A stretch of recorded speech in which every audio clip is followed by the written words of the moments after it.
Welcome to the Happy, Healthy Life Podcast with your hosts, Rob and Randy, who reveal the truth, the lies, and confusion about health so that you are no longer the victim to mainstream medical dogma and you are the hero to your own happy, healthy story.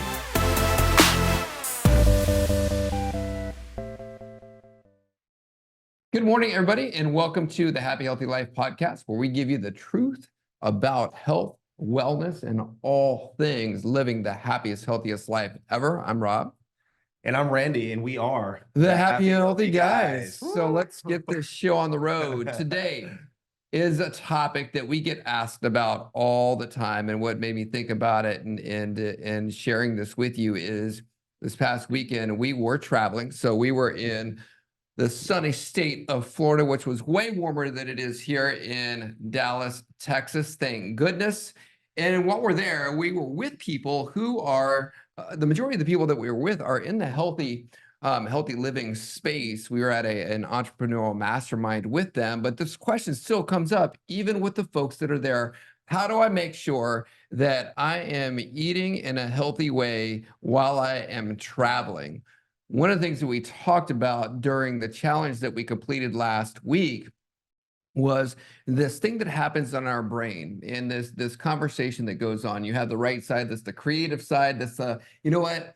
I want to look beautiful. I want to feel beautiful. This is going to be great. I'm going to lose 25 pounds. I'm going to be looking and feeling my best in the next 30 days. I love it. And then the other side of the brain, the left side of the brain says, yeah, but what about that vacation that you have coming up? Or yeah, but you've got that business conference that's coming up. So why don't I just do it and start when I get back? Who's ever said that before, right? Anybody ever had those yeah buts pop up that try to convince the other side of your brain that, you know what, that's right now is just not the right time for that to happen? Say yes in the chat if that has ever happened to you. Yeah, well, and all the yeah buts, they're all actually bull crap.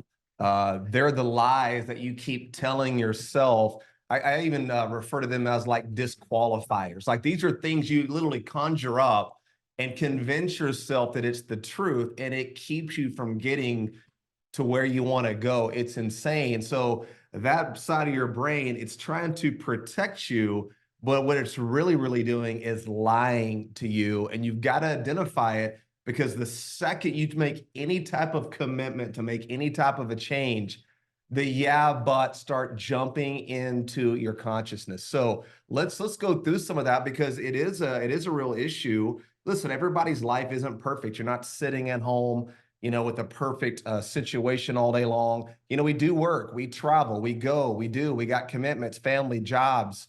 There's always things that are happening in our life, but how is it possible to live the happy, healthy life? Because I can tell you, people aren't doing a very good job of it. Even at this conference, Rob, when we're there with some of the most brilliant people in the world, and man, a lot of them just didn't look very healthy. I'm like, man, they need a couple rounds of the program. Like they got to start changing their metabolic profile. Like I love their technology, I love what they're talking about, but oh my gosh! And these are people that travel a lot. They're at conferences everywhere. And they've literally given themselves so many yeah buts. They've just made excuses to cut corners. So and you're not going to do that. Here's the real talk. I'm going to call some of them out because I know that a lot of them that we met who are probably listening to the podcast right now. I'm calling you out with the best of intentions, coming from a loving and a healthy place. But if you're up there talking to me from stage about this technology that you created in order to be able to help people live happier, healthier lives,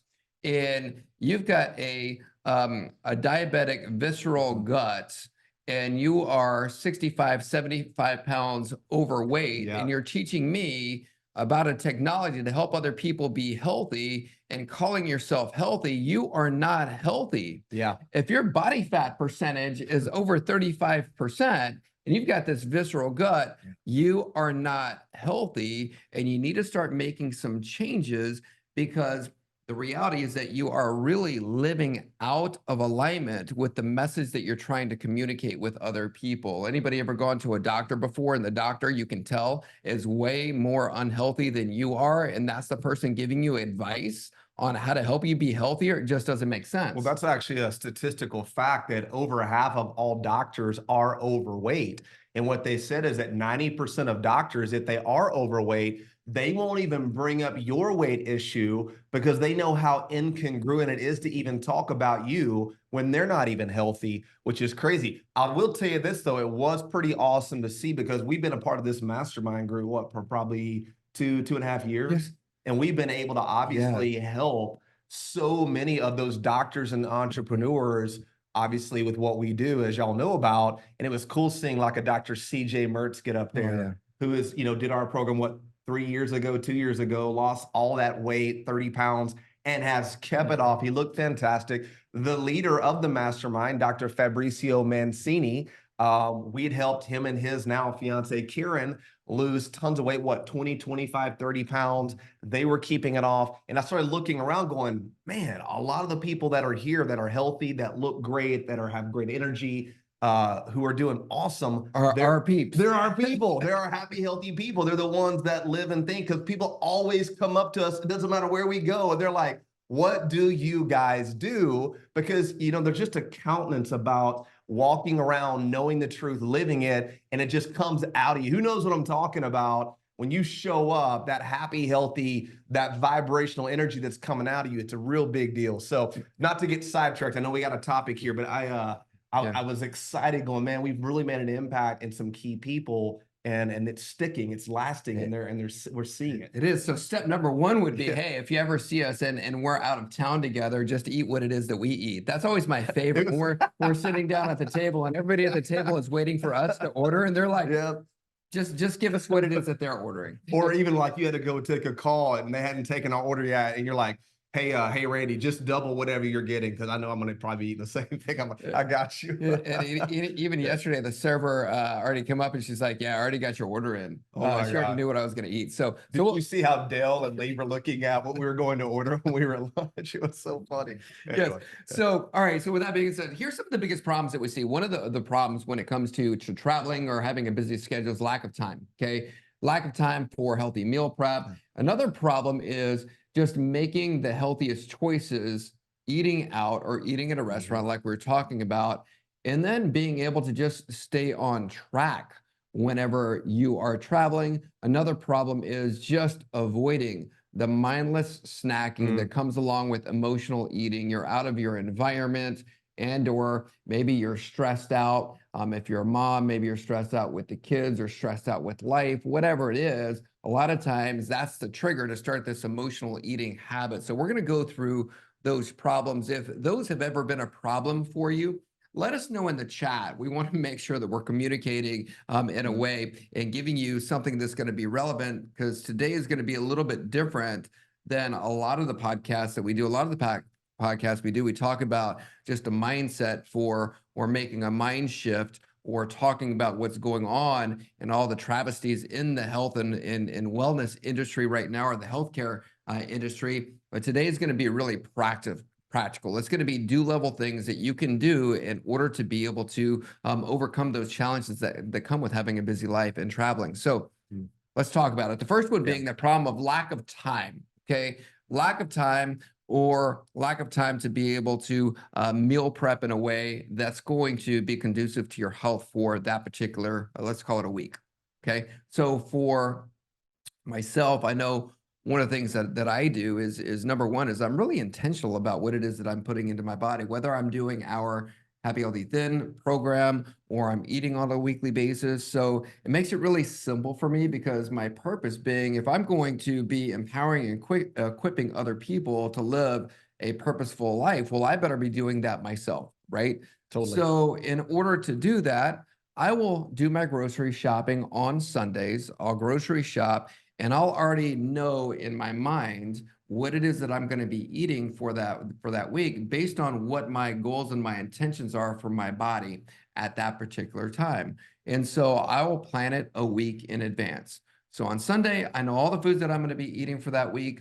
I'll purchase those foods at the grocery store. I'll get home, and then I'll meal prep those foods. So it means cutting whatever I need to cut, whatever meats that I need to make, I love to grill personally. So if I'm eating proteins, whether it's chicken, beef, fish, any of those different things, fish I won't do ahead of time. Fish I'll do in real time because it's fast. But when it comes to beef and chicken, prepare those, cut them, and get it ready for whatever it is that I'm going to be eating for that week. So that's how I do it. And then I put them in just little containers so they're ready to go inside the refrigerator, and we're ready to go.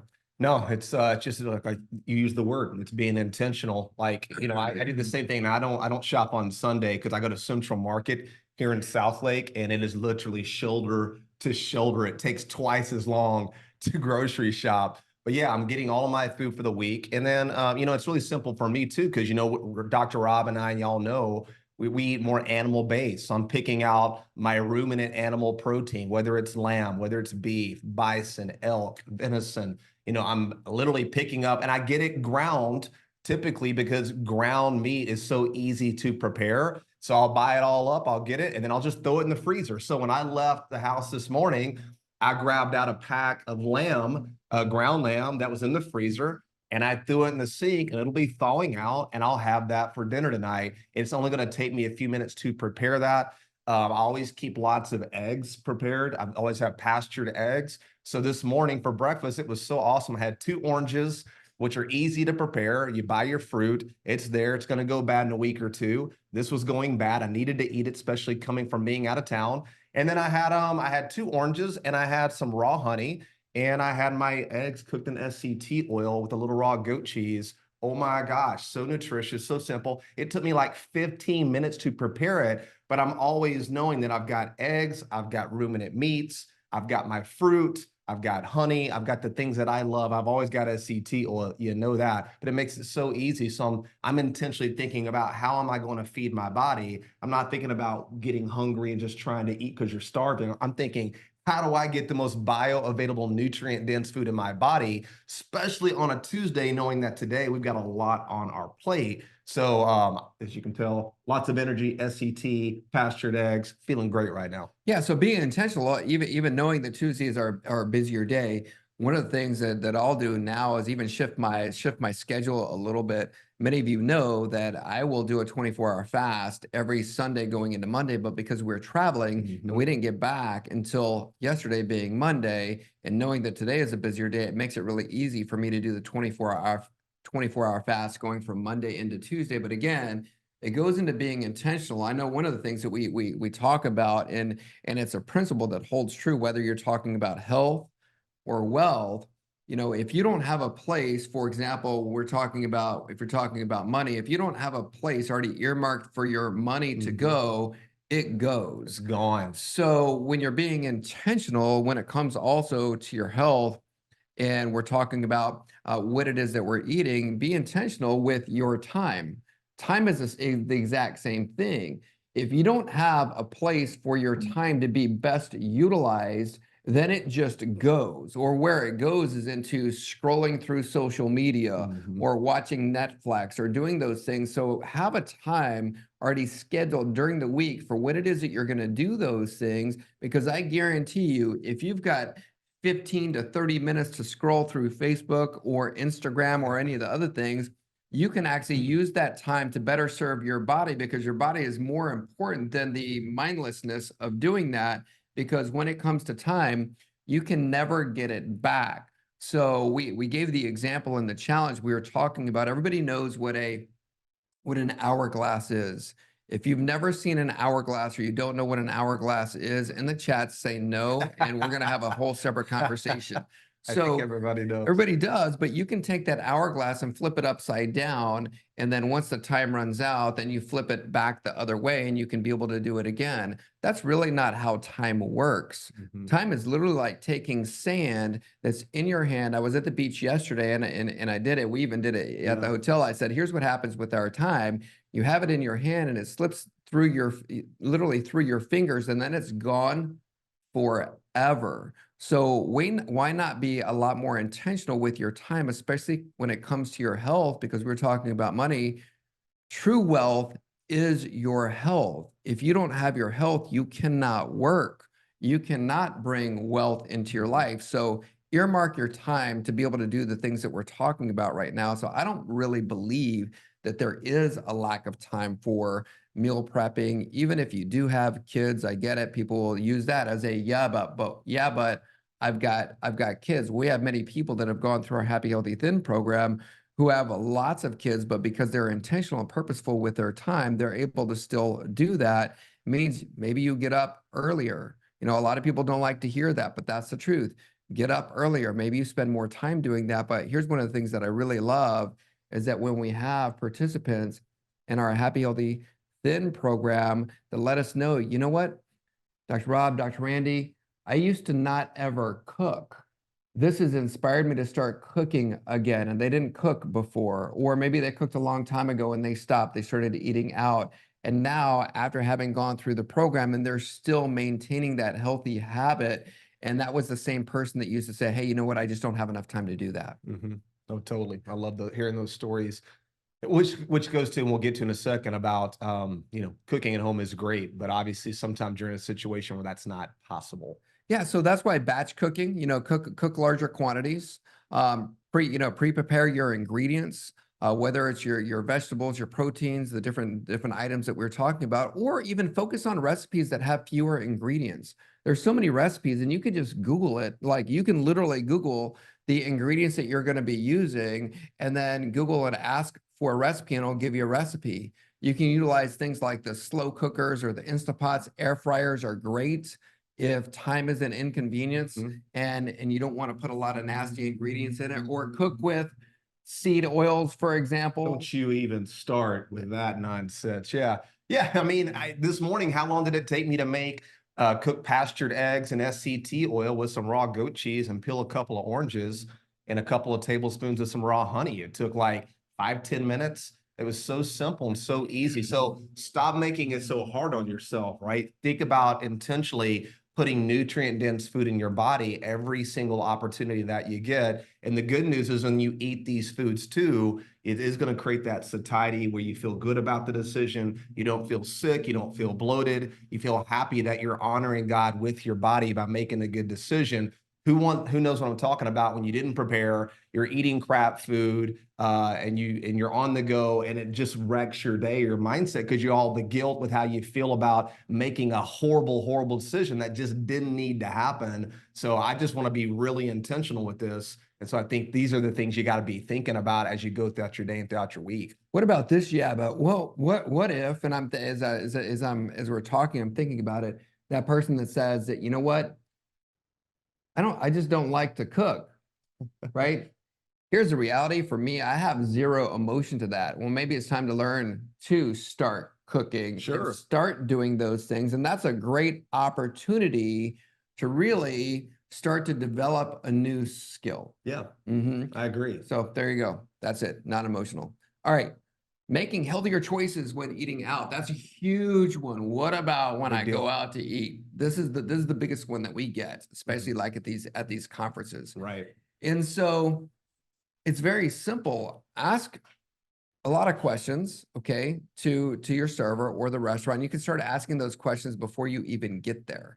So start researching the menu before you even go. So if you know, hey, all right, this is the type of food that I want. And I did this even because I had gone down to St. Pete. So before going down there and knowing that I was going to be eating and probably going to be eating out, I wasn't going to be cooking and preparing my own food. So researched a lot of different restaurants that are there in the area.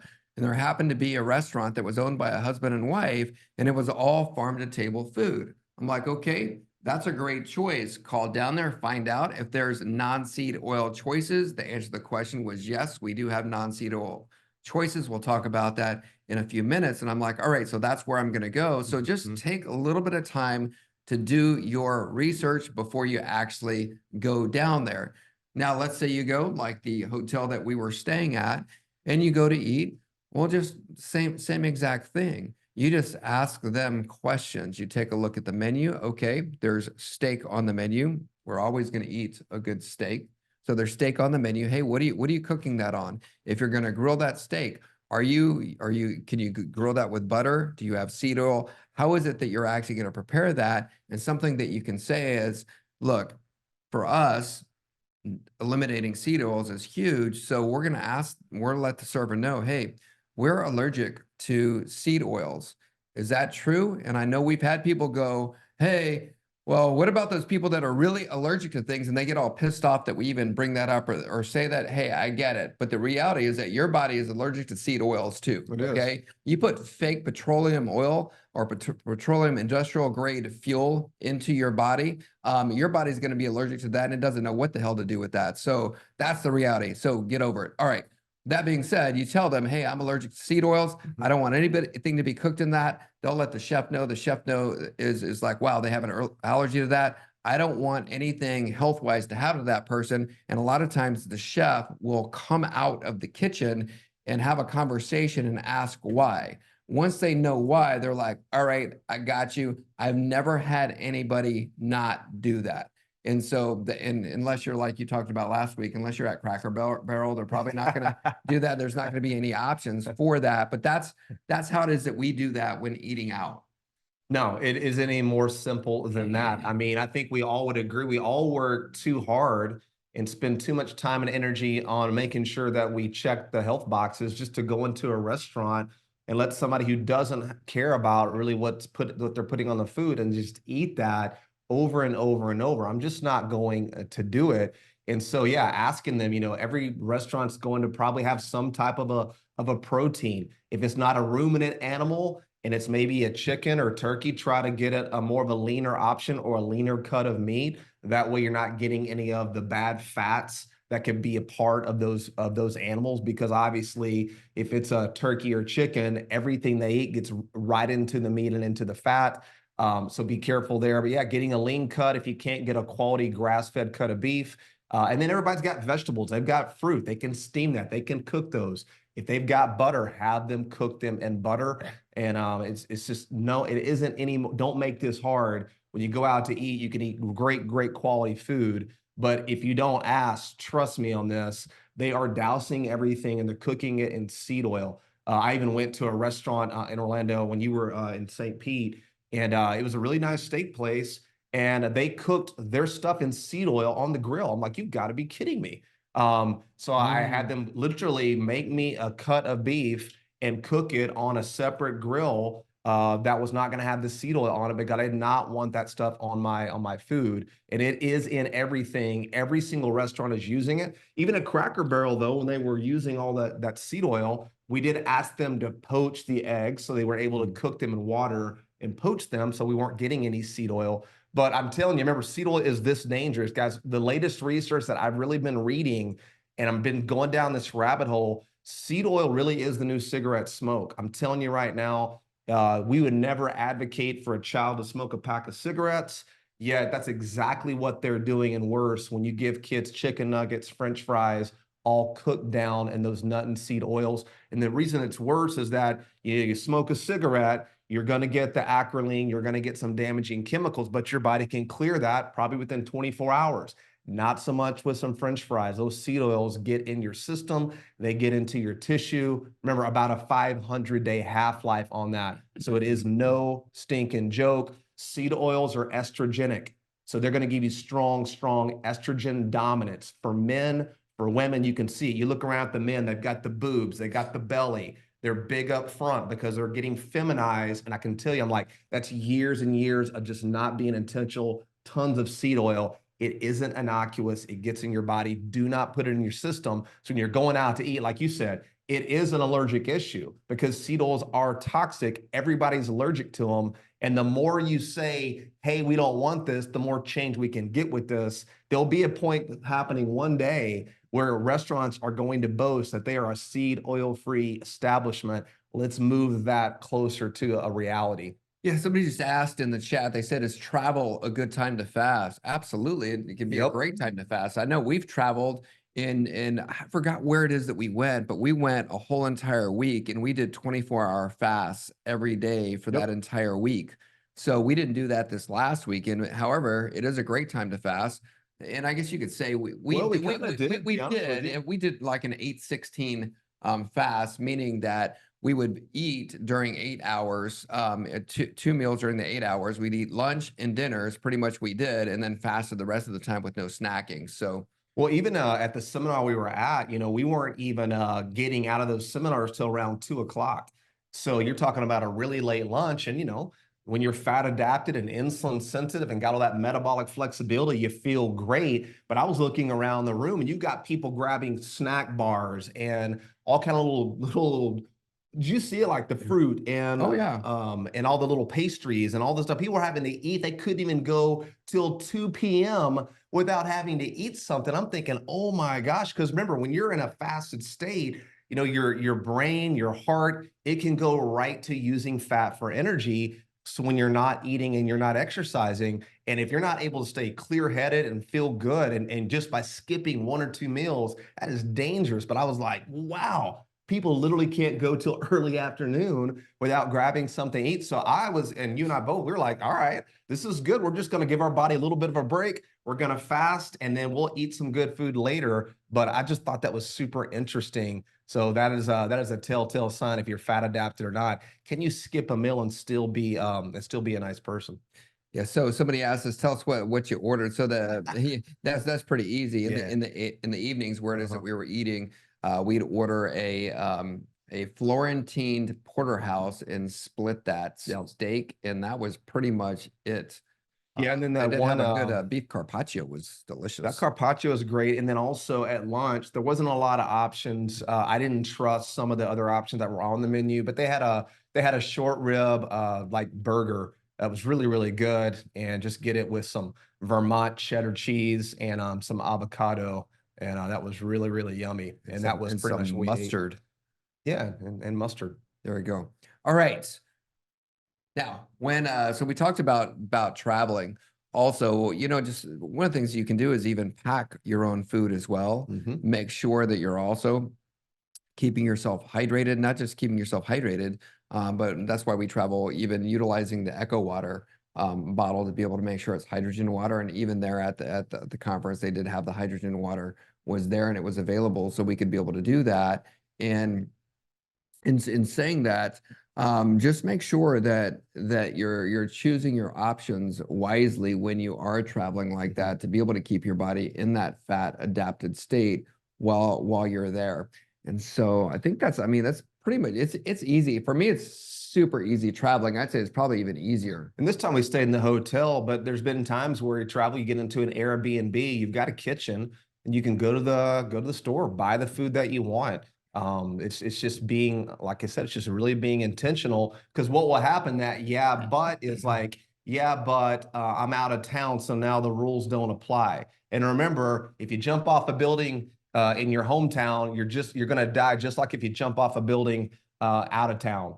The laws of health and gravity and aerodynamics, they don't shut off because you butted yourself. So don't give yourself permission to go off the reservation when you do travel, because obviously, if you do travel a lot, think about how many times you're gone and then you're not even thinking about what you're putting in your body. That begins to add up. So be careful there with what's going on in your mind when you're even out of town. And I'm at the point now where, when I am on vacation, and you're the same way, I'm probably a little more even legalistic potentially than you are on this. I just don't like eating bad food because I don't like how I feel. And I don't want to put that crap on my body. So even being on a vacation, I still don't want to butt myself and go, hey, just go all out for a week and eat whatever you want and come back and start over. That is not a good strategy. Yeah, I'm super intentional with that as well. Like even this last week, and for me, that's not vacation, right? And I only say that because a lot of times people think that even just simply because they went out of town, that even though they may be on business or maybe working, but it's vacation from everything else in their life. Okay. And that's going to bring us into the next point. But before we get to there, there's another question that says, what do you think if you just ate seed oil at a restaurant? You'd be a great person to answer that. Yeah, exactly. Well, what I'm definitely going to do is I'm going to wake up the next morning and do a high intensity exercise on an empty stomach, because thermogenically you can burn seed oil out of the tissue with thermogenesis. So that's what I would do. I'd get up first thing in the morning, empty stomach, and do a high intensity training workout, go do some weights, resistance training, get your heart rate up, and that'll create thermogenesis at a tissue level and help dump some of that out of there. That would be what I would do. Yeah, and even if you have if you have access to like any kind of red light therapy, any sauna access, just try it. Whatever you can do to be able to start getting those toxins out of your body, definitely do that. And I think all this boils down to this next thing that we're going to talk Hang on, about. before you go there, going back to that too, another thing too, when you do that workout the next morning on an empty stomach, that may even be a day to let your body continue to stay in a fasted state. If you could do a 24-hour fast and have that workout in the morning because you are fat adapted, that would go an even longer way. If you need to eat something, go ahead and do that. But I would even wait and see if you could just do a fast, or at least wait till after lunch. It's a myth that you have to eat something right after you do weight training or resistance training, or you're going to lose muscle. That's a joke. That's not even true or scientific. So don't worry about any of that. Okay. Sorry, Dr. Rob. Go ahead, buddy. No worries. I love the question too. Yeah, That just means that thanks, Lee. person's That's a good question. super intentional about what it is. And that if they're you're doing not for sure if you ate seed oil and it's a sunny day, go outside and stay in the sun for 30 minutes. And if you burn, you ate seed oil. Yeah, go do some sun gazing. Yeah. All right, so the next one being, okay, what about avoiding mindless snacking and emotional eating, right? We're in Orlando, which is, they say, the most magical place on earth because of Disney World. There's probably more snacking going on in that one place than anywhere else on the face of the earth. But avoiding mindless snacking, that really just comes to just being more mindful, okay? And not letting the other areas of your life be on vacation. So like every day, it's like getting up in the morning, reviewing what your purpose is for that day, doing your meditation. I know this last weekend, every single day, I was up meditating every day. One of the things that we talk about is brain tap. So I was brain tapping. Now I've started incorporating meditation without utilizing the brain tap every single morning. So I do that. So I have 2 meditations every single day. I went outside, I walked in order to be able to help decrease any stress that may come up throughout the day, because as human beings, it's not a matter of if the stress is going to happen or if the challenge is going to come. It is going to come no matter what. So be mindful, journal, I'll write down, okay, here's the different things that I ate, so I can actually see that on the page. And so if I see something that my body didn't respond well to, I'm going, okay, I'm not going to eat that again, especially if we're out of town. So I can write the different foods that I ate and know that, all right, they may have cooked that with seed oil or may have got in there. Don't do that again. And it makes really going through a weekend like that super simple, because it's not any harder than just going, you know what, I'll just have the same thing that I had eaten before. There's nothing wrong with that. It makes it simple. And I know people are going to be like, well, you're out of town, there's not a lot of variety. You know, I wasn't there for variety. I was there in order to learn how to help serve more people. And I want to make sure that if I'm doing that, my body is as clear as it can possibly be. So I know the things that'll also take me off of that focus. So things that take me off that focus is going to be something like drinking alcohol even. So I made sure that throughout the whole entire weekend, I'm not having any alcohol, because I know that if I do that, that could also trigger mindless activities. And mindless activities could be going, hey, you know what? There's some snacks in the hotel room, and a little bit later on in the evening, if I have had that, I might make a stupid decision.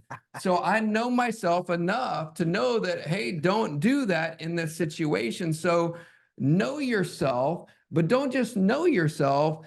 Take the actions necessary that you know are going to keep you from making stupid decisions. So be aware, be mindful of that, and practice some stress management type of techniques like the journaling, the walking. Just manage any emotional triggers that you know you may have. And if you don't know if you have emotional triggers, a great exercise could be, you know, if you ate or you snacked, ask yourself, why did I just do that? And then when you ask yourself why you just did that, now you can know what some of those emotional triggers are and be more mindful of that. So the next time something like that happens, you can avoid that or be more proactive. Yeah, and the key word there is mindless, because you know the average American, I think, eats 17 times a day.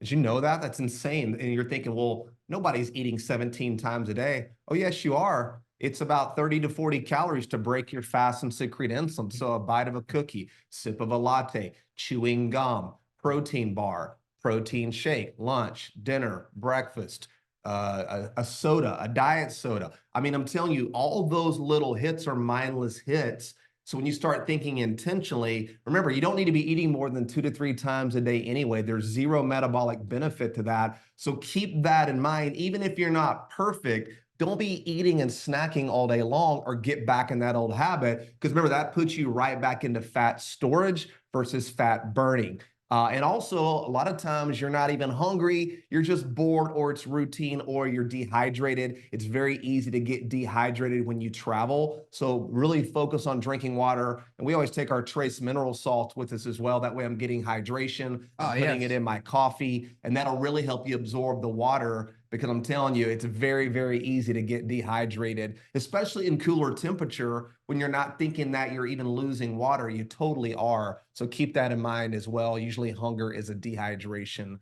issue.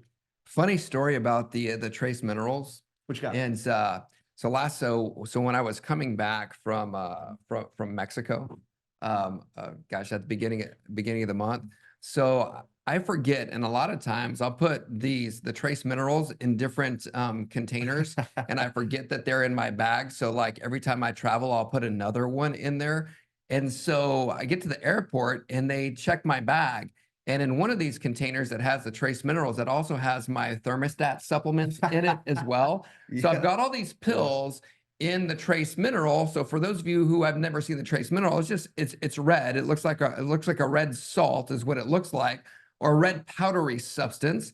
And so it was funny because the TSA I'm like, why did my bag get stuffed, right? There's nothing in it. Well, they started pulling out all of these containers of all this trace mineral with this red powdery stuff in it. And I'm cracking up because I'm like, I can't even imagine what they think it is. And they've got all these solvents putting it on there to test it to see if there was some kind of a drug or whatever. Anyway, I'm like, yeah, I think we're good as trace minerals. It's just supplements, but it was just funny, just the way they were like picking through all that stuff, like it was like I was gonna snort it or something. But I'm glad I didn't have to try to break you out of Mexican prison. Oh, no doubt. All right, so here's what we talked about today. We talked about creating time, being mindful of your time when it comes to healthier eating, making great choices when you're eating out, how to be able to stay on track when you're traveling, and as well as avoiding mindless snacking and emotional eating. And so, as always, when it comes to the end of the show, thank you guys for listening. Thank you for liking it, sharing it. Definitely comment, rate it, review the show. It helps us to be able to help more people. If you want more information about what we do, you can go to thehappyhealthylife.com or go to H2T. For what is our Instagram? I always forget that. The H2 Life. Yeah. The H2 Life. The H2 Life on Instagram. You can follow us there. And we want to connect. This is a huge thing for us. This year is going to be phenomenal. So if you're just now actually getting to the podcast, you never heard us before, we would encourage you, start from the pilot episode, get our backstory, catch up as quickly as you can. And stay tuned every single week as we release this on Fridays. So we are the Happy Healthy Guys. Dr. Rob, Dr. Randy, we are out. We love you guys, and we will talk soon. Absolutely. Thanks for listening to the Happy Healthy Life podcast. If you enjoy the show, make sure to follow them on Instagram at the H2 Life or on YouTube and Facebook at The Happy Healthy Guys. Don't forget to like, subscribe, follow, and review the show wherever you listen to podcasts.